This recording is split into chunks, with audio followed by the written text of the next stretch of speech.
సత్యసాయి జిల్లా వైసీపీ నేత డిక్కీ బాబు అలియాస్ కృష్ణారెడ్డిని కదిరి పోలీసులు 2 రోజుల కస్టడీకి తీసుకున్నారు. రైస్ పుల్లింగ్ పేరుతో పలు రాష్ట్రాలలో ప్రజలను మోసం చేసిన కేసులో డిక్కీ బాబు 2 నెలల క్రితం అరెస్ట్ అయ్యాడు. కస్టడీలో భాగంగా తలుపులలోని ఇంట్లో పోలీసులు సోదాలు చేశారు. కీలక డాక్యుమెంట్లు స్వాధీనం చేసుకున్నారు. రైస్ పుల్లింగ్ కేసులో పలువురు వైసీపీ నేతలు ఉన్నారన్న అనుమానంతో లోతైన విచారణ చేస్తున్నారు.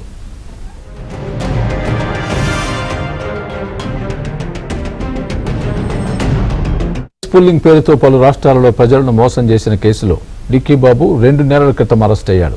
కస్టడీలో భాగంగా తలుపులలోని ఇంట్లో పోలీసులు సోదాలు చేశారు. కీలక డాక్యుమెంట్లు స్వాధీనం చేసుకున్నారు.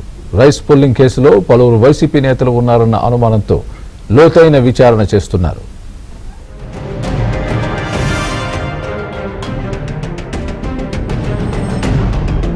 డిక్కీ బాబు 2 నెలల క్రితం అరెస్ట్ అయ్యాడు. కస్టడీలో భాగంగా తలుపులలోని ఇంట్లో పోలీసులు సోదాలు చేశారు.